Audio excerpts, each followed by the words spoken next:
Hello, guys, and on today's episode, we will be learning on basic instructions for Google Slides. So, Google Slides is an application made by Google for presentations. So, you go to Google, enter Slides, and So, I will be not taking the tour, mainly because it's quite complicated. So, in order to create a new presentation, you can just go onto the blank. However, I will be not doing that presentation mainly because I have other things to show.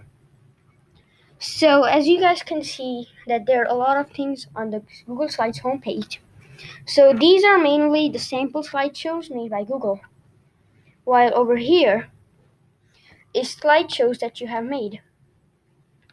I'm gonna just instantly make a slideshow.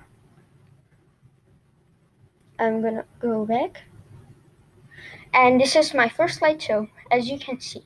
So mainly the most recent slideshows will mostly show up first, while the oldest slideshows will show up last. So in order to create a new slideshow, you need to go to the blank and click at the plus. So this is a normal basic tutorial, so I won't be going over any advanced skills. So Google Slides has themes for every slides. Not only that, but you can customize every slide to have its own background. However, the difference with theme is that if I were to click this theme and create a new slide, every slide will have this black theme. And fun fact, you can also do Control M or Command M on MacBook in order to create a new slide. So that's the shortcut. So there are many themes that you can do.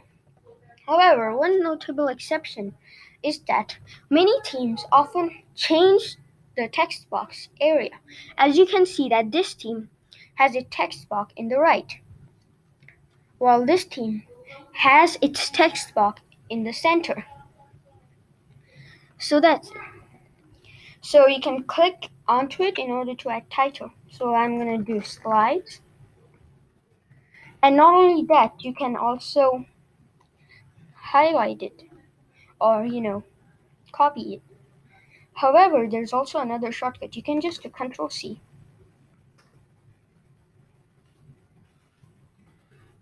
And you can also change the font. Like let's say I go with Arial. And not only that, you can change the color to red. You can also custom your own color, but that's actually quite more advanced than many people think. You can also make it bold. You can underline it. You can also put italics. You can highlight it with a different color. So there are a lot of things that you can do. So another thing is that many people who are new to Google Slides don't know the automatic correction. So let's say I enter a wrong word, like let's say I want to type a horse and I accidentally type it wrong. Instead of checking over your presentations all the time, all you can do is go to Tools, go to Spelling, Spell Check, and you can change the wrong word to the correct one. So there are also multiple options. You can ignore it. Let's say it's a name and Google says that it's wrong. And you can also add it to your own dictionary, Google Dictionary. So let's say change it.